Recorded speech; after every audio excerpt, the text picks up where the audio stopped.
नमस्कार मित्रहो, मी विश्वास पाटकर DMIT या काउन्सिलिंगच्या ॲडिशनल पार्ट मध्ये तुम्हा सगळ्यांचे स्वागत करतो। आम्ही जेव्हा तुमच्या सोबत काउन्सिलिंग केली तेव्हा काउन्सिलिंगच्या सुरुवातीलाच आम्ही तुम्हाला म्हणालो की हा जो DMIT रिपोर्ट आहे, हा रिपोर्ट तुम्हाला भरपूर अशी माहिती देतो, तुमच्या पर्सनॅलिटीज, तुमचे सॉर्ट ॲनालिसिस, तुमचे जन्मजात गुणवत्ता, लीडरशिप क्वालिटी, तुमचे रोल्स, तुमचे पोर्टफोलिओज आणि बऱ्याच काही गोष्टी। आणि म्हणूनच हा जो रिपोर्ट आहे, हा रिपोर्ट आपला लाईफ टाइम रिपोर्ट आहे। आपण आपल्या काउन्सिलिंगच्या वेळेला 1.5-2 तास आपण जेव्हा भेटतो तेव्हा डिटेल मध्ये रिपोर्ट समजून घेतो, त्याच्यानंतर त्यावेळेचे चॅलेंजेस वरचे सोल्युशन्सही आपण मिळवतो। परंतु समजा 1 वर्षांनी 2 वर्षांनी तुम्ही जेव्हा हा रिपोर्ट पाहायला जाता तेव्हा हा रिपोर्ट कसा वाचायचा हे देखील त्यावेळेला कदाचित आठवणार नाही। आणि म्हणूनच आम्ही तुमच्यासाठी हा एक व्हिडिओ घेऊन येत आहोत की ज्यामध्ये तुम्हाला दिलेला हा जो DMIT रिपोर्ट आहे, हा रिपोर्ट कशा रीतीने वाचला जायला हवा, प्रत्येक पेजची जी इन्फॉर्मेशन आहे ही इन्फॉर्मेशन कशा रीतीने महत्त्वाची आहे, कोणकोणत्या गोष्टी त्यामध्ये दिलेल्या आहेत हे आपल्याला इन शॉर्ट कळणं फार गरजेचं आहे आणि ते ह्या रिपोर्ट मध्ये मांडलेलं आहे। तर मित्रहो, सुरू करूया DMIT रिपोर्ट कसा वाचावा। तुमच्या हातामध्ये DMIT रिपोर्ट येतो तेव्हा पहिलंच पेज तुम्ही उलटता, तुम्हाला एक तुमचा फोटो मिळतो, तुमची इन्फॉर्मेशन, तुमचं नाव, तुमचं वय, ऍड्रेस आणि त्याचसोबत एक डिस्क्लेमरचं पेज मिळतं। या डिस्क्लेमर मध्ये असं नमूद केलेलं असतं की तुम्ही तुमचे फिंगरप्रिंट्स हे स्वकशीने दिलेले आहात आणि हे फिंगरप्रिंट्स फक्त फिंगरप्रिंट्स ॲनालिसिस साठी म्हणजे DMIT या रिपोर्ट साठी दिलेले आहेत आणि त्यानंतर ते फिंगरप्रिंट्स कोणत्याही इतर कामासाठी वापरले नाही जात असं या डिस्क्लेमर मध्ये मेन्शन केलेलं असतं। त्या पुढच्या पेज मध्ये तुम्हाला व्हॉट इज डर्मेटोग्राफिक्स हे कंटेंट्स मिळतात, म्हणजे डर्मा, स्किन, ग्लिप्स म्हणजे कर्विंग, जे वक्ररेषा, म्हणजे हातावरती, हाताच्या बोटावरती ज्या वक्ररेषा असतात म्हणजे जे प्रिंट्स आहेत त्याचा वापर ह्या डर्मेटोग्राफिक्स मध्ये केलेला आहे आणि सिंगापूर, मलेशिया अशा वेगवेगळ्या देशामध्ये ही टेस्ट चालते। अशा बऱ्याच गोष्टी ह्या DMIT मध्ये दिलेल्या आहेत। पुढे जाऊन तुम्हाला एक CEO डेस्क मिळतो, त्यामध्ये तुमचं स्वागत केलेलं आहे, तुम्हाला कॉंग्रॅच्युलेशन्स केलं जातं की DMIT टेस्ट कडून तुम्ही एक छानपैकी निर्णय घेतलात आणि तो तुमच्या आयुष्यामध्ये भरपूर सपोर्टिव्ह होईल। हा पुढच्या पेज मध्ये आपण पाहिलं तर ऍक्च्युअल DMIT रिपोर्ट सुरू होतो। तुमचा रिपोर्ट खरा सुरू होतो तो युअर्स पर्सनॅलिटी या पेज पासून। तुम्हाला ह्या पेज मध्ये एकूण 4 भाग दिसतील, डॉमिनेट, इन्फ्लुएन्शियल, कंप्लायंट आणि स्टडी पर्सन। आणि इथे थोडंसं कन्फ्युजन येतं, नक्की ह्याच्यापैकी माझी पर्सनॅलिटी कोणती? तर तुम्हाला एक प्रायमरी आणि सेकंडरी असं हेडिंग दिलेलं आहे, म्हणजेच प्रथम दर्शनी असणारी तुमची पर्सनॅलिटी आणि द्वितीय दुसरी पर्सनॅलिटी, म्हणजेच जेव्हा मी तुमच्याशी बोलतो आहे, इंटरॅक्ट करतो आहे, ती जी पर्सनॅलिटी दिसते ही प्रायमरी, आणि मी स्वतःशी जे काही टॉक करतो, मी स्वतःशी जे काही संवाद करतो, माझे गोल्स, माझे प्लॅनिंग, ही माझी अंतर्गत पर्सनॅलिटी आणि त्याला आपण सेकंडरी पर्सनॅलिटी म्हणतो। म्हणजेच जर प्रायमरी पर्सनॅलिटी कंप्लायंट आहे तर सेकंडरी पण कंप्लायंट असू शकते किंवा सेकंडरी कदाचित स्टडी असेल, डिपेंड्स की तुमची कोणती पर्सनॅलिटी आतील आहे आणि कोणती बाहेर या युअर्स पर्सनॅलिटी पेज मध्ये तुम्हाला दिलेलं आहे। आणि मग त्या पर्सनॅलिटी वरती जे काही चित्र दिलेलं आहे आणि इतर काही कॅरेक्टरिस्टिक्स दिलेले आहेत ते जेव्हा तुम्ही वाचाल तेव्हा तुम्हाला कळेल की तुमचा विचार करण्याच्या पद्धतीशी ते बरोबर मॅच होत आहे। त्याच्या पुढे तुम्हाला एक सॉर्ट ॲनालिसिस मिळतं, म्हणजे युअर्स पर्सनॅलिटी मध्ये SWOT सॉर्ट ॲनालिसिसचं पेज मिळतं। तुमचं प्रायमरी म्हणजे प्रथम दर्शनी व्यक्तिमत्व आणि द्वितीय व्यक्तिमत्व या दोन्ही व्यक्तिमत्वाच्या सॉर्ट ॲनालिसिस ह्या पेज मध्ये मिळतात। दुसरं कोणतेही सॉर्ट ॲनालिसिस ह्याच्यात दिलं जात नाही। तुम्ही जर कंप्लायंट पर्सन आहे तर तुमचे कॅरेक्टरिस्टिक्स म्हणजे तुमचं ऑब्झर्वेशन्स, तुमची परफेक्ट होण्याची कुवत आणि इतर काही ॲनालिटिकल स्वभाव हा त्यामध्ये आहे, तर त्याच्या समोरच तुम्हाला सॉर्ट दिलं जातं, म्हणजे तुमची स्ट्रेंथ काय आहे, तुमच्या वीकनेसेस काय आहेत, तुमच्या अपॉर्च्युनिटीच्या कोणत्या गोष्टी आहेत आणि थ्रेट्सच्या कोणत्या गोष्टी आहेत। यामध्ये स्ट्रेंथ आणि अपॉर्च्युनिटी म्हणजे जमेच्या गोष्टी आणि अपॉर्च्युनिटीच्या गोष्टी याद्वारे आपण आयुष्यामध्ये छानपैकी प्रगती मिळवतो आणि त्या गोष्टीच्या आधारे आपण आयुष्यामध्ये सक्सेस मिळवू शकतो. जो विकनेसचा भाग आहे आणि थ्रेट्सचा भाग आहे की ज्यावरती आपल्याला कंट्रोल करावं लागेल, आपल्याला त्याच्यावरती वर्क करावं लागेल आणि जिथे जिथे कुठे आपण कमी पडतो त्या विकनेस मध्ये आणि थ्रेट्स मध्ये तिथे आपण स्वतःवरती वर्क करून त्या भागामध्ये इम्प्रूव्हमेंट करायची. आणि ह्या सगळ्या गोष्टी आपल्याला या शॉर्ट अनालिसिस पेज मध्ये मिळतात. या पेजच्या नंतर अतिशय महत्त्वाचा असा भाग मिळतो तो म्हणजे your suitability in different role आणि त्याच्या खालीच मिळते इन डिफरंट पोर्टफोलिओज. म्हणजेच प्रत्येक व्यक्ती त्याच्या आयुष्यामध्ये वेगवेगळे रोल प्ले करत असतो. उदाहरणार्थ काही जण लीडर असतात, काही जण अनालिस्ट असतात, काही जण सपोर्ट मध्ये छान असतात, तर काही जण टीम प्लेयर असतात. आणि त्यामध्ये तुम्ही कोणतं एक्सलेंट करू शकता, म्हणजे ऍज अ टीम प्लेयर म्हणून तुम्ही एक्सलेंट आहात का, ऍज अ अनालिस्ट म्हणून तुम्ही एक्सलेंट आहात का, इन सपोर्ट मध्ये एक्सलेंट आहात की ऍज अ लीडर म्हणून एक्सलेंट आहात, कोणता रोल तुमच्यासाठी सूट आहे हे या पेज मध्ये मिळतं. म्हणजे तिथेही आपल्याला प्रायोरिटी मिळते. इन एक्सलेंट मध्ये काय येतं, व्हेरी गुड मध्ये काय येतं, ऍव्हरेज मध्ये काय येतं आणि गुड या कॅटेगरी मध्ये काय येतं. त्याच पद्धतीने वेगवेगळे पोर्टफोलिओज पण आपल्याला या पेज मध्ये मिळतात. काही जण ऍज अ बिझनेस ओनर म्हणून एक्सलेंट असतील, काही जण सेल्फ एम्प्लॉयड म्हणून एक्सलेंट असतील, काही जण ऍज अ एम्प्लॉई म्हणून एक्सलेंट, काही जण ऍज अ इन्व्हेस्टर म्हणून एक्सलेंट मिळतील. आणि त्यानंतर व्हेरी गुड कॅटेगरी मध्ये काय येईल, ऍव्हरेज कॅटेगरी मध्ये काय येईल आणि इन गुड कॅटेगरी मध्ये काय येईल हे आपल्याला ह्या पोर्टफोलिओज मध्ये दिसत असतं. याच पेज मध्ये खाली तुम्हाला 3 लाईन्स मिळतात. त्याच्यामध्ये जे 4 पर्सनॅलिटीज आहेत, डॉमिनेटिंगचा डी, इन्फ्लुएन्शियलचा आय, त्यानंतर कंपॅटिबिलिटीचा सी आणि स्टडीचा एस, हे प्रत्येक व्यक्ती बरोबर कसं जमेल. म्हणजे जर ग्रीन मध्ये तुम्हाला मिळत असेल तर त्यांच्याबरोबर छान जमेल, ब्ल्यू मध्ये असेल तर ऍव्हरेज जमेल आणि रेड मध्ये असेल तर दोघांचे कॉन्फ्लिक्ट होण्याची शक्यता आहे. असं पर्सनॅलिटीचे कॉम्बिनेशन तुम्हाला याच पेज मध्ये मिळतात. त्याच्यानंतरच्या पेज मध्ये याच पर्सनॅलिटीचे जे कॉम्बिनेशन्स आहेत, म्हणजे ज्याला आपण कंपॅटिबिलिटी म्हणतो, ही कंपॅटिबिलिटी इन डिटेल मध्ये दिलेली आहे. कंपॅटिबिलिटी इन पर्सनल रिलेशन्स.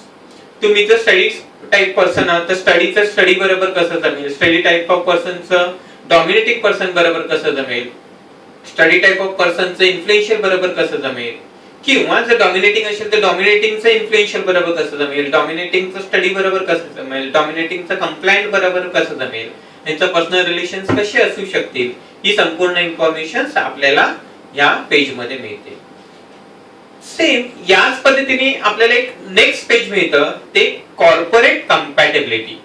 म्हणजेच जेव्हा आपण कुठेही कामाला असू किंवा आपण स्वतःचा व्यवसाय करत असू तर त्या व्यवसायामध्ये आपण जर वरच्या पोझिशनला आहोत तर डाऊनलाईन मध्ये आपण कोणता स्टाफ घेणं गरजेचं आहे. जर एखादा व्यक्ती सिनियर लेवलला आहे, एक डॉमिनेटिंग पर्सन जर सिनियर लेवलला आहे तर त्याच्यासोबत दुसरा जर व्यक्ती त्याच लेवलला असेल तर कोणत्या व्यक्तीबरोबर पॉझिटिव्हली त्याचं जमेल, कोणत्या व्यक्तीबरोबर न्यूट्रल लेवलला काम करेल आणि कोणत्या व्यक्तीबरोबर तो निगेटिव्ह असेल, हे कॉम्बिनेशन्स म्हणजे प्रत्येक पर्सनॅलिटीचं दुसऱ्या पर्सनॅलिटी बरोबरचे कॉम्बिनेशन्स आपल्याला या कॉर्पोरेट कंपॅटिबिलिटी मध्ये मिळतं. आणि तेही लेवल वाईज, म्हणजे senior senior, as a colleagues किंवा as a junior senior, negative, positive, neutral, या सगळ्या लेवल्स आपल्याला ह्या पेज मध्ये मिळतात. आता याच पर्सनॅलिटीचा पुढचा एक भाग आपल्याला म्हणजे पर्सनॅलिटीची डीप अनालिसिस नेक्स्ट पेज मध्ये मिळतात. यामध्ये वर्बल क्लूज, टॅक्टाईल गेस्चर्स, हावभाव, म्हणजे जी पर्सनॅलिटी तुमची आहे त्या पर्सनॅलिटीनुसार तुमचे हावभाव कसे असतील, तुमचे उच्चार कसे असतील, तुमचं बोलणं कसं असेल, याचं डीप अनालिसिस या पेज मध्ये मिळतं. याच पेज मधला शेवटचा जो भाग आहे की जो काउन्सिलिंग करताना आम्ही नेहमी सांगतो की हा भाग फार महत्त्वाचा आहे, आयुष्याच्या प्रत्येक वळणावरती याचा उपयोग होतो. तोच म्हणजे इन इमोशन मध्ये तुमचे प्लस पॉइंट कोणते, तुमचे मायनस पॉइंट कोणते, इन वर्क एरिया मध्ये तुमचे प्लस पॉइंट कोणते, मायनस पॉइंट कोणते, इन फ्रेंड्स या एरिया मध्ये तुमचे प्लस आणि मायनस कोणते. प्लस पॉइंट मुळे नेहमी आपण भरारी घेतो, नेहमी सक्सेस मिळवतो किंवा ते रिलेशन चांगलं होतं, आपलं काम चांगलं होतं, प्रमोशन मिळतं. पण मायनस पॉइंट मुळे रिलेशन्स दुखावतात, फ्रेंड दुखावतात किंवा आपलं प्रमोशन कदाचित होणार नाही. मग आयुष्यामध्ये आपल्याला या मायनस पॉइंट वरती काम करणं गरजेचं आहे. कोणतेही प्रॉब्लेम्स असतील तर हे मायनस पॉइंटमुळे नक्कीच आपल्याला उद्भवतात. म्हणून आपण कोणकोणत्या मायनस पॉइंटवरती काम करावं हे या पेजवरती आपल्याला मिळतं. त्याच्यानंतर जर आपण पाहिलं तर एक गोल सेटिंगचं पेज मिळतं आणि हे पेज फार महत्वाचं आहे. एखादा पर्सन डॉमिनेटिंग आहे तर त्यांनी कोणत्या पद्धतीने गोल सेट करायला पाहिजे, कोणत्या गोष्टी तो छान करेल, कोणत्या गोष्टीवरती त्याला काळजी करायची गरज आहे, आपलं ध्येय कसं मांडायला पाहिजे, ध्येयामध्ये कोणत्या गोष्टींचा समावेश असायला पाहिजे, या सगळ्या गोष्टी आपल्याला या गोल सेटिंगच्या पेजमध्ये मिळतात. त्याच्यामध्ये काही टिप्स दिलेले आहेत, त्या टिप्स तुम्ही नक्कीच फॉलो करायला हवं. वयाच्या कोणत्याही वेळेला कोणत्याही एज मध्ये आपण जे चॅलेंजेस फेस करतो तेव्हा वेगवेगळे काही ध्येय मांडतो, नवीन काही सक्सेस आपल्याला अचीव करायचं असतं, मग तेव्हा आवश्यक असे गोल या पद्धतीने आपण जर मांडले तर सक्सेसची गॅरंटी आपल्याला नक्कीच मिळते. याच पर्सनॅलिटीच्या पुढच्या भागामध्ये नो युअर सेल्फ म्हणून एक पेज मिळतं. या पेज मध्ये तुम्ही कोणत्या गोष्टींनी मोटिवेट व्हाल, कोणत्या गोष्टींनी तुम्ही जर चिंता करत असाल तर त्या चिंतेची लेवल कोणती असेल, म्हणजे हाय लेवलने तुम्ही चिंता कराल की लो लेवलने कराल की व्हेरी हाय लेवलला असेल, हे कॅल्क्युलेशन्स आपल्याला युअर इन डीप अनालिसिस म्हणजे नो युअर सेल्फ या पेज मध्ये मिळतं. तुम्हाला गायडन्सची गरज आहे का, तुमच्या लाईफ मध्ये इम्पॉर्टंट फॅक्टर कोणते, तुम्ही कुठे इन्फ्लुएन्स व्हाल का, तुम्ही ऍडिक्टेड होऊ शकाल का, तुमचं विजन्स आणि तुम्हाला सुपरविजनची वगैरे काही गरज आहे का, इन टाइम मॅनेजमेंट मध्ये कसं असाल, क्वालिटी मॅनेजमेंट मध्ये कसं असाल, इन कॉस्ट मध्ये तुम्ही कसं असाल, हे अनालिसिस तुम्हाला या नो युअर सेल्फ पेज मध्ये मिळतं. यासोबत अतिशय महत्वाचं असं पेज ते म्हणजे लाईफ थीम. प्रत्येकाच्या आयुष्यामध्ये महत्वाचे असे काही थीम्स असतात. आपल्याला असं वाटतं की आयुष्यातली गरज कोणती आहे, तर मला छानसा बंगला हवा, गाडी हवी, मी सेटल आयुष्य असायला पाहिजे. पण गरजेच्या ह्या सगळ्या गोष्टी मिळून सुद्धा आपल्याला अपूर्ण असं वाटतं, कारण प्रत्येक माणसाची लाईफ थीम काहीतरी वेगळी असू शकते. त्यामध्ये जर पाहिलं तर काही जणांना लव्ह अँड रिलेशन्स फार महत्वाचे असतात, काही जणांना वर्क आणि रिझल्ट, काही जणांना पॉवर हवी असते, काही जणांना विजडम एकदम फ्री राहणं पसंत असतं. मग नक्की तुमचं कोणतं लाईफ थीम आहे हे या पेज मध्ये मिळतं. म्हणजे प्रायमरी लाईफ थीम कोणता आहे आणि सेकंडरी लाईफ थीम कोणता आहे हे या पेज मध्ये इन डिटेल मध्ये आपल्याला दिलेलं आहे. आणि मग त्यानुसार आपल्याला बऱ्याच गोष्टींचे निर्णय घ्यायला मदत होते. म्हणजे मी दूरदेशी जाऊन राहू शकतो का, तिथे मला कोणते प्रॉब्लेम्स येतील, आपल्या लाईफ थीम वरती अवलंबून आहे. जर माझं लाईफ थीम वर्क आणि रिझल्ट आहे तर मी दूरदेशी जाऊन राहू शकतो. म्हणजेच हे लाईफ थीम आपल्या आयुष्यामध्ये बऱ्यापैकी इनपुट्स देतात. या संपूर्ण कॅल्क्युलेशनच्या नंतर पर्सनॅलिटीचा भाग पाहिला की मग आपण इंटेलिजन्स लेवल कडे वळतो. पर्सनॅलिटी अनालिसिसच्या नंतर आपल्याला मल्टिपल इंटेलिजन्सचा भाग मिळतो. यामध्ये तुम्हाला 8 वेगवेगळे इंटेलिजन्स आणि त्यांचे ग्राफ्स मिळतात. काउन्सिलिंगच्या वेळेला तुम्हाला जर आठवत असेल तर आपण म्हणतो की हे जे ग्राफ्स दिलेले आहेत हे आपल्याला प्रायोरिटी दाखवतात. म्हणजेच आपल्याकडे प्रत्येकाकडे 8 इंटेलिजन्स असतात, पण त्यांचे स्तर मात्र वेगवेगळे असतात. काही गोष्टी आपल्याला छान आवडतात, काही गोष्टींमध्ये मात्र आपल्याला कंटाळा येतो. याचा अर्थ ती गुणवत्ता आपल्यात नाही असं होत नाही, ती गुणवत्ता असते, परंतु आपल्याला त्याचा उपयोग करायला कंटाळा येतो, म्हणजे ते आपण लो प्रायोरिटी मध्ये म्हणतो. तर हे जे ग्राफ आहेत, जे जास्त उंच असे ग्राफ दिसतात ह्याला आपण हायर प्रायोरिटीज म्हणतो, आणि जे ग्राफ आपल्याला कमी हाईट वरती मिळतात त्यांना आपण लोअर प्रायोरिटी म्हणतो. आणि याचं डिटेल अनालिसिस जर पाहिलं तर आपल्याला नेक्स्ट पेज मध्ये मिळतं आपली 10चे 10 बोट, त्याचं जे अनालिसिस आहे हे अनालिसिस आपल्याला वेगवेगळं मिळतं. म्हणजेच लेफ्ट हँड जे आपण स्कॅनिंग करतो त्या लेफ्ट हँड मध्ये आपल्याला इंट्रापर्सनल इंटेलिजन्स मिळतं, लॉजिकल मिळतं, कायनेस्थेटिक फाईन मोटर मिळतं, लँग्वेज मिळतं आणि त्याच्यानंतर नॅचरलिस्टिक इंटेलिजन्स मिळतं. ते आपल्याला एका भागामध्ये संपूर्ण अनालिसिस मिळतात. दुसऱ्या बाजूला आपल्याला इंटरपर्सनल इंटेलिजन्स मिळतं, त्याच्यानंतर इमॅजिनेशन मिळतं, कायनेस्थेटिक मध्ये ग्रॉस मोटर मिळतो, आफ्टर दॅट म्युझिकल इंटेलिजन्स म्हणजे साऊंड इंटेलिजन्स मिळतं आणि व्हिज्युअल इंटेलिजन्स मिळतं. या सगळ्या गोष्टी आपल्याला इन डिटेल्स त्याच्यामध्ये दिलेल्या आहे.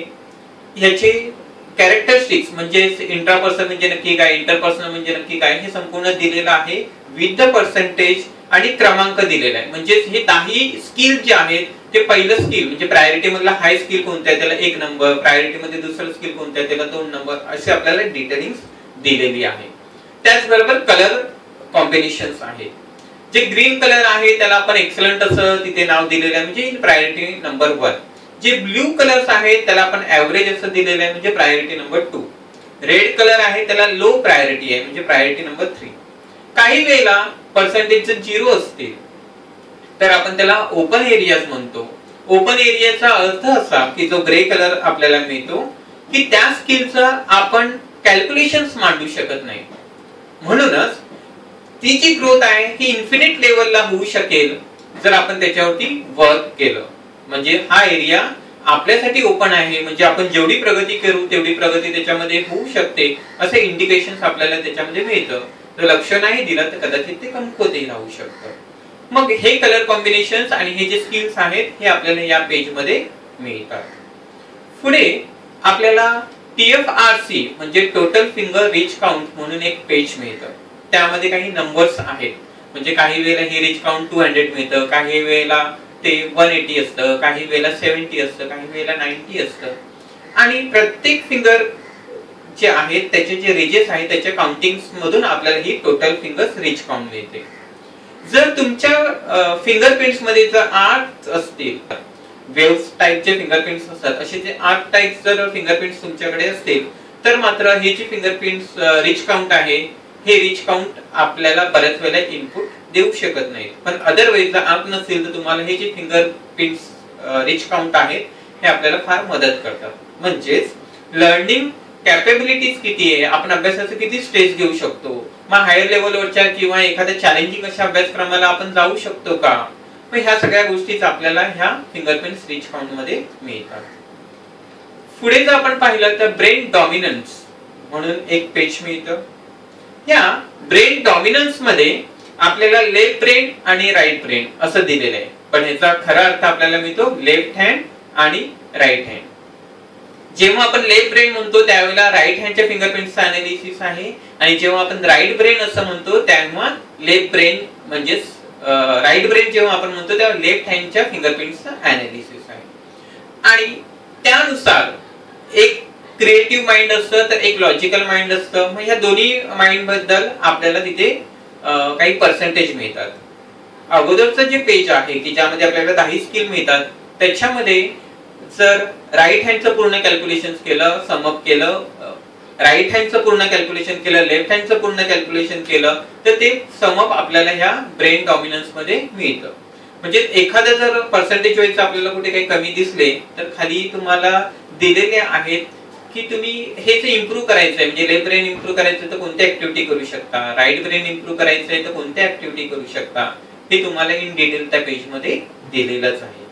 जर आपण 10 स्किलचं पेज इन डिटेल अभ्यासलं आहे त्याच्यावरती आपण छानपैकी काउन्सिलिंग केलेली आहे, ऍक्टिव्हिटीज आपण डिसाइड केलेला आहे, तर ह्या त्या सगळ्या ऍक्टिव्हिटीज आपल्याला ह्या इम्प्रूव्हिंग जो पार्ट आहे ब्रेन डॉमिनन्स मधला त्याच्यामध्ये त्या ऍक्टिव्हिटी दिसतात.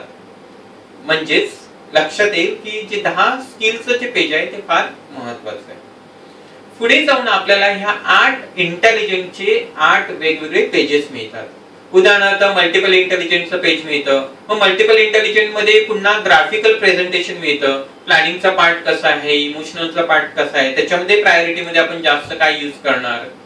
लॉजिकल इंटेलिजन्स मध्ये आपण जर पाहिलं तर रिझनिंग माइंड मिळतं, न्यूमेरिक माइंड मिळतं. त्याच्यानंतर स्पेशल म्हणजे ज्याला आपण जॉमेट्रिकल माइंड असं म्हणतो, मग त्याचे आपल्याला ग्राफ्स मिळतात. कोणता एरिया आपण प्रायोरिटी मध्ये यूज करू, कोणत्या एरियामध्ये आपण लो प्रायोरिटी देऊ, हे कॅल्क्युलेशन्स आपल्याला लॉजिकल इंटेलिजन्स मध्ये मिळतात. लिंग्विस्टिक इंटेलिजन्स मध्ये पुन्हा आपल्याला 3 ग्राफ दिसतात. व्हर्बल कम्युनिकेशन कसं असेल, नॉन व्हर्बल कसं असेल आणि यासोबत आपलं रायटिंगही कसं असेल, हे संपूर्ण कॅल्क्युलेशन्स आपल्याला लिंग्विस्टिक इंटेलिजन्स मध्ये मिळतात.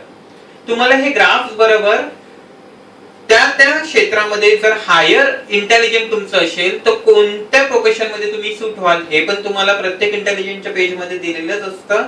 आणि त्याच्या खाली जर तुम्हाला ते इंटेलिजन्स इम्प्रूव्ह करायचं आहे, त्याच्यामध्ये वाढ करायची आहे तर कोणत्या ऍक्टिव्हिटीज करायला हवं हे पण तुम्हाला खाली दिलेलंच असतं. मग हे जसं आपण पाहिलं की लॉजिकल इंटेलिजंट किंवा लिंग्विस्टिक इंटेलिजंट, त्याच पद्धतीने आपल्याला नॅचरलिस्टिक इंटेलिजंट मिळतं. मग त्याच्यामध्ये आपल्याला ऑब्झर्वेशन, आपले सेन्सेस हे कोणत्या पद्धतीने आहे, नॅचरलिस्टिक इंटेलिजन्स चांगलं असेल तर कोणत्या क्षेत्रात जाऊ शकतो, त्याच्यानंतर वाढ करायची आहे आपल्या त्या इंटेलिजन्स मध्ये तर कोणत्या कोणत्या गोष्टी आपण करायला पाहिजे हे पण आपल्याला मिळतं. सेम त्याच पद्धतीने इंटरपर्सनल मध्ये आपल्याला मिळतं की सोशल बिहेवियर कसं आहे, मोटिवेशनल आणि इमोशनल बिहेवियर कसं आहे. व्हिज्युअल मध्ये आपल्याला 3D स्पेस कसं आहे आपलं, स्पिरिच्युअल म्हणजे आपण ज्याला व्हिज्युअल प्रोसेसिंग म्हणतो त्या गोष्टी कशा आहेत. म्युझिकल इंटेलिजन्स मध्ये साऊंड इंटेलिजन्स आपण ज्याला म्हणतो, मग त्याच्यामध्ये व्हॉइस टोन कसा आहे, आवाजाचं प्रोसेसिंग कोणत्या पद्धतीने असेल, ऑडिटरी सिम्युलेशन्स आपण कोणत्या पद्धतीने करू, जे ग्राफ जे आहेत हे ग्राफ्स आपल्याला मिळतात, त्यांच्या प्रायोरिटीज मिळतात. आणि त्याबरोबर जर म्युझिकल इंटेलिजन्स जास्त असेल तर कोणतं क्षेत्र आहे ते इम्प्रूव्ह करायचं असेल तर कोणत्या ऍक्टिव्हिटीज आहेत हेही आपल्याला त्याबरोबर मिळतं. सेम त्याच पद्धतीने कायनेस्थेटिक इंटेलिजन्स मध्ये मिळतं फाईन मोटो कसं आहे, ग्रॉस मोटो कसं आहे. आणि मग त्या कायनेस्थेटिक इंटेलिजन्स मध्ये आपण माहिर आहोत तर कोणत्या ऍक्टिव्हिटीज कराव्यात, जर कमी आहे तर कोणत्या ऍक्टिव्हिटीज आपण नित्य नियमाने करावेत की जेणेकरून कायनेस्थेटिक इंटेलिजन्स आपलं वाढेल. हे 8 इंटेलिजन्स आहेत. हे 8 इंटेलिजन्स पुढे जाऊन आपल्याला करिअर निवडताना फार उपयोगी पडतात. कारण जे इंटेलिजन्स आपला हायर प्रायोरिटी मध्ये येतं त्या इंटेलिजन्सला धरून आपण जर करिअर केलं आणि ते करिअर नक्की कोणत्या क्षेत्रामध्ये आपण करू हे जर डिसाईड केलं तरी कोणत्या पोझिशनला आपण ते काम करायला पाहिजे, कोणत्या रोल मध्ये काम करायला पाहिजे हे आपल्याला आपल्या पर्सनॅलिटीनुसार डिसाईड करणं फार गरजेचं आहे.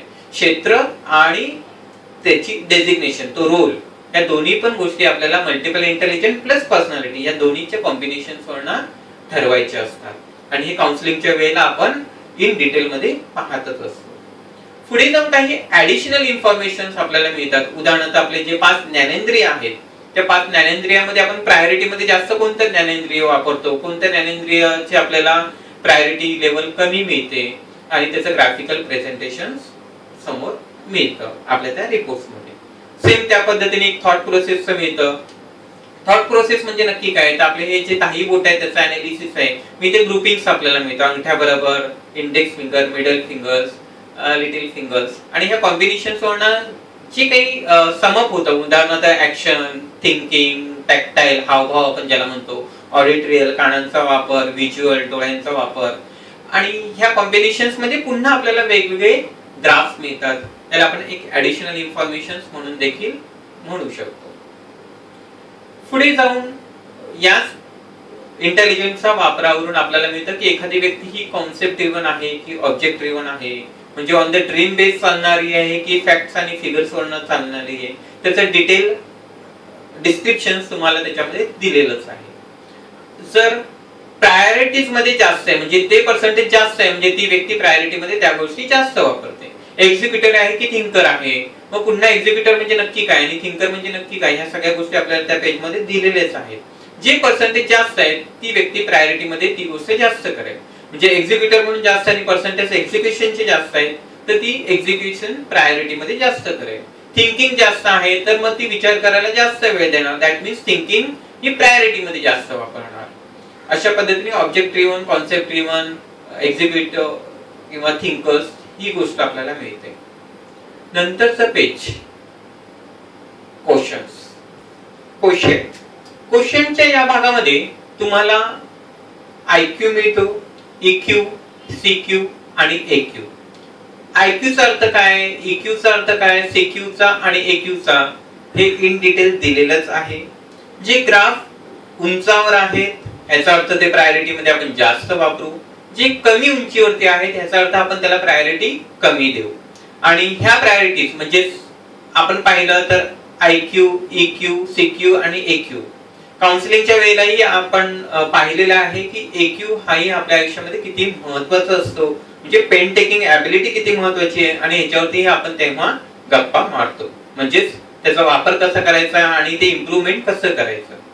यामध्ये जेव्हा आपण 8 इंटेलिजन्स मध्ये काही रेमेडीज पाहतो की एखादा इंटेलिजन्स इम्प्रूव्ह करायचं असेल तर आपण कोणत्या कोणत्या गोष्टी करायला पाहिजे, तेव्हा रेमेडीज जे पाहतो त्या रेमेडीज मुळे पण इथे जे ग्राफ कमी आहेत, कमी हाईट वरती आहेत, ते ग्राफ उंचावरती जायला मदत देखील होते. कारण हे जे रिपोर्ट आहेत हे इनबॉर्न रिपोर्ट आहेत, म्हणजे जन्मतः गुणवत्तेचे रिपोर्ट आहेत. आपण जेवढं ॲक्वायर मध्ये वर्क करतो तेवढं ते वाढतं. आता ह्या क्वेश्चनच्या नंतर आपल्याला विद्यार्थी या गटासाठी फार महत्वाचा भाग मिळतो, लर्निंग स्टाईल. या लर्निंग स्टाईल मध्ये पण तुम्हाला ग्राफ मिळतात आणि खाली तुम्हाला प्रायोरिटी मध्ये जास्त कोणतं आहे आणि सेकंड कोणतं आहे, म्हणजे प्रायमरी आणि सेकंडरी लर्निंग स्टाईल कोणती आहे हे मेन्शन केलेलं आहे. जर व्हिज्युअल लर्निंग स्टाईल आहे तुमची, तर व्हिज्युअल लर्निंग स्टाईल मध्ये आपण कोणत्या कोणत्या ऍक्टिव्हिटीज कराव्या. जर कायनेस्थेटिक लर्निंग स्टाईल आहे तर कोणत्या कोणत्या ऍक्टिव्हिटीज कराव्या आणि कशा पद्धतीने अभ्यास करावा हे काउन्सिलिंग मध्ये आपण इन डिटेल मध्ये पाहतो. लाईव्ह केस स्टडीज मध्ये आपण या काही गोष्टी अभ्यासतो जेव्हा काउन्सिलिंग असतं. जर तुम्ही पुढचे 3 पेजेस जर पाहिले तर तुम्हाला व्हिज्युअल लर्नर साठी एक पेज दिलेला आहे, ऑडिटरी लर्नर साठी एक पेज दिलेला आहे आणि कायनेस्थेटिक लर्नर साठी एक पेज दिलेला आहे. म्हणजे तुम्ही जर प्रायोरिटी मध्ये कायनेस्थेटिक आहात तर मग कायनेस्थेटिक लर्नर या पेज कडे जायचं. मग कायनेस्थेटिक लर्नर जो आहे त्याची कॅरेक्टरिस्टिक्स कशी आहेत, तो कोणत्या पद्धतीने काम करतो, कोणत्या गोष्टी त्याच्यासाठी महत्त्वाच्या असतात हे तुम्हाला इन डिटेल दिलेलं आहे. कायनेस्थेटिक लर्नर कोणत्या कोणत्या गोष्टी छान करू शकतो तेही इन डिटेल दिलेलं आहे. पुन्हा कायनेस्थेटिक लर्नरला कोणत्या मेथडने शिकवावं हे देखील डिटेल मध्ये दिलेलंच आहे आणि ते तुम्ही गो थ्रू करणं, इन डिटेल अभ्यासणं हे फार महत्त्वाचं आहे. म्हणजे आपण पाहतो की एका वर्गात 60 मुलं आहेत पण 60च्या 60 हुशार नसतात. ते का? कारण त्यांची लर्निंग स्टाईल वेगवेगळी असू शकेल, त्यांचा स्वभाव वेगळा असू शकेल आणि त्याच्यामुळे त्यांच्या लाईफ थीम नुसार, त्यांच्या स्वभावानुसार आणि त्यांच्या लर्निंग स्टाईल नुसार त्यांच्या अभ्यासावरती परिणाम होत असतो. आणि हे सगळ्या गोष्टी आपण इन काउन्सिलिंग मध्ये डिटेल मध्ये पाहतोच आणि त्याचसोबत तुमच्या रिपोर्ट मध्ये देखील हे पेज इन डिटेल दिलेलंच आहे. पुढे जाऊन आपल्याला असं मिळतं ते म्हणजे लीडरशिप स्टाईल कोणती आहे, टास्क ओरिएंटेड लीडर आहे की रिलेशनशिप ओरिएंटेड. टास्क म्हणजे आयुष्यामध्ये कामाला जास्त महत्त्व देईल, मग तो रिलेशनला किती महत्त्व देईल की फक्त रिलेशनला जास्त महत्त्व देईल, कामाला कमी देईल आणि मग त्याचे पर्सेंटेज आपल्याला लीडरशिप स्टाईल मध्ये मिळतात. तो एक ग्राफिकल प्रेझेंटेशन देखील ह्या पेज मध्ये तुम्हाला दिसतं. या पुढे आपल्याला एक रियासिक थेअरी मिळते ती म्हणजे हॉलंड थेअरी. या हॉलंड थेअरी मध्ये जसं आपण पाहिलं की 10 फिंगरप्रिंट्स आहेत, त्या 10 फिंगरप्रिंटच्या अनालिसिस वरनं 8 इंटेलिजंट बनतात. त्याच पद्धतीने त्या 10 फिंगरप्रिंटच्या अनालिसिस वरनं त्याच्या कॉम्बिनेशन्स वरनं आपल्याला ही रियासिक थेअरी देखील मिळते. म्हणजे रिअलिस्टिक अप्रोच कसा असेल, इन्व्हेस्टिगेटिंग अप्रोच कसा असेल, मग प्रायोरिटी मध्ये कोणत्या गोष्टी जास्त आहेत, एंटरप्राइजिंग स्किल कसं असेल, सोशल स्किल कसं आहे आणि मग त्याची लेवल, ग्राफिकल लेवल किती आहे, प्रायोरिटी मध्ये कोणत्या गोष्टी प्रामुख्याने दिसतात समोर, हे रियासिक थेअरीज मध्ये आपल्याला इन डिटेल त्या पेज मध्ये दिलेलंच आहे. त्याचे डेफिनेशन्स आपल्याला दिलेले आहेत आणि पर्सेंटेज आपल्याला त्याच्या प्रायोरिटीज दाखवतात. पुढे पर्सनॅलिटी मध्ये प्रत्येक व्यक्तिमत्वामध्ये असलेले विविध पैलू हे in detail my acquiring method म्हणजे ज्याला थिंकिंग टाइप म्हणून एक पेज आहे त्याच्यामध्ये दिलेला आहे. ज्याच्यामध्ये सेल्फ कॉग्निटिव्ह किती प्रमाण आहे, अफेक्टिव्ह मेथड किती प्रमाणामध्ये आहे, रिव्हर्सल किती आहे, इंटिग्रेटेड किती आहे. प्रत्येक व्यक्तीमध्ये ह्या सगळ्या गोष्टी आहेतच. एखादी गोष्ट 0 आहे, 0% आहे म्हणजे ती गोष्ट त्याच्यात ऍब्सेंट आहे असं नाही, ती असतेच. पण प्रायोरिटी मध्ये कोणत्या जास्त दिसतील हे तुम्हाला त्या पर्सेंटेज वरनं मिळतात.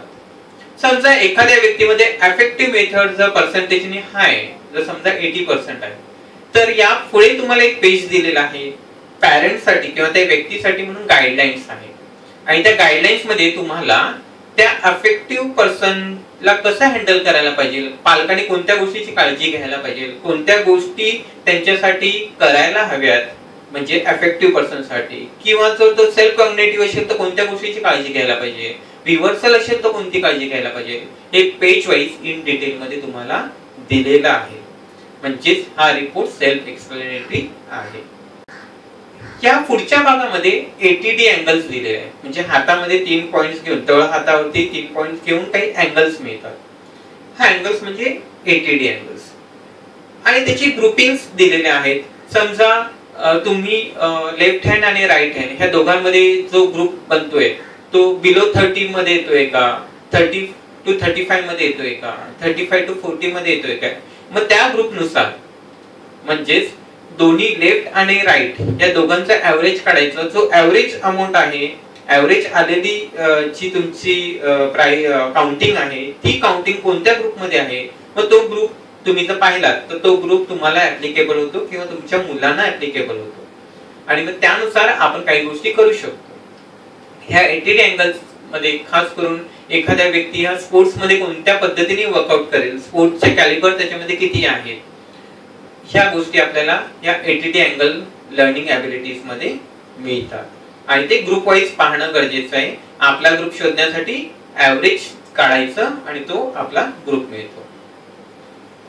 यासोबत आपल्याला एक्स्ट्रा करिक्युलर ऍक्टिव्हिटीज मिळतात. एक्स्ट्रा करिक्युलर ऍक्टिव्हिटीज मध्ये जर पाहिलं तर डान्स आहे, म्युझिक आहे, सिंगिंग आहे. पाहायला गेलं तर आपल्याला एक्स्ट्रा करिक्युलर ऍक्टिव्हिटी शेकडोनी मिळते. तेवढे आपण सगळ्या रिपोर्ट मध्ये देत नाही, परंतु इथे ग्राफ मध्ये तुम्हाला ठराविक असे 10 ऍक्टिव्हिटीज दिलेले आहेत. उदाहरणार्थ जर इथे समजा स्विमिंग दिलेलं आहे, तर स्विमिंग सारख्या कोणत्याही ऍक्टिव्हिटीज त्या व्यक्तीने जर केल्या तर छानपैकी प्रगती करू शकेल. जसे इथे चेस दिलेलं आहे म्हणजे बुद्धिबळ, मग बुद्धिबळासारख्या लॉजिकल असलेल्या गोष्टी जर त्यांनी जास्त केल्या तर मग तो त्याच्यामध्ये मास्टर होऊ शकेल. जो ग्राफ हा आहे त्या ऍक्टिव्हिटीज ऍज अ प्रायोरिटी म्हणून ती व्यक्ती करायला मजा घेईल, म्हणजे एन्जॉय करेल. मग इथेही ग्राफिकल प्रेझेंटेशन मिळतं, तिथे आपल्याला प्रायोरिटीज मिळतात. ते प्रायोरिटी मध्ये कोणत्या अग्रेसर असतील आणि प्रायोरिटी मध्ये कोणत्या नंतरच्या असतील. मित्र, पुन्हा मी इथे तुम्हाला सांगेन की प्रायोरिटी मध्ये एखादी गोष्ट कमी आहे ह्याचा अर्थ ते स्किल नाहीये किंवा ती ऍक्टिव्हिटी नाहीये असं नाही, ती ऍक्टिव्हिटी करू शकत नाही असं नाही. पण प्रायोरिटी मध्ये हाय आहे तर ती जास्त एन्जॉय करतात, प्रायोरिटी मध्ये लो आहे तर ती एन्जॉय कमी करतात. आता या सोबत नेक्स्ट पेज मध्ये तुम्हाला स्ट्रीम सिलेक्शन्स मिळतात. म्हणजे कॉलेज स्टुडंट साठी, स्कूल स्टुडंट साठी जसं लर्निंग स्टाईल महत्त्वाची आहे तसंच लोक स्टुडंट्स या स्ट्रीम सिलेक्शन कडे पाहतात. म्हणजे सायन्स त्यांनी करावं की कॉमर्स करावं की आर्ट्स या बाजूला जावं. जर एक्स्ट्रा काही स्पोर्ट्स आणि इतर कोणत्या ऍक्टिव्हिटीज कडे जायला पाहिजे तर एक्स्ट्रा करिक्युलर ऍक्टिव्हिटीज मध्ये आपल्याला तो ग्राफ मिळतो. स्ट्रीम सिलेक्शन्स मध्ये सायन्स, कॉमर्स की आर्ट्स आपल्याला मिळतात. करिअर मध्ये दुसरे कोणते ऑप्शन्स घेऊ शकतो का, डिझायनिंग आणि आर्ट वगैरे या लाईनला जाऊ शकतो का, तर ह्याच्यासाठी आपल्याला पुढे जाऊन करिअर ऑप्शन्स हा पण एक पार्ट मिळतो. मित्र हो, यापैकी कोणतंही सिलेक्शन करत असताना हा जो रिपोर्ट आहे हा इनबॉर्न रिपोर्ट म्हणून आपल्याला मिळतो, जन्मतः गुणवत्तेचा रिपोर्ट आहे. त्यासोबत ॲक्वायर आपण जी काही गुणवत्ता केलेली आहे तीही अभ्यासणं गरजेचं आहे.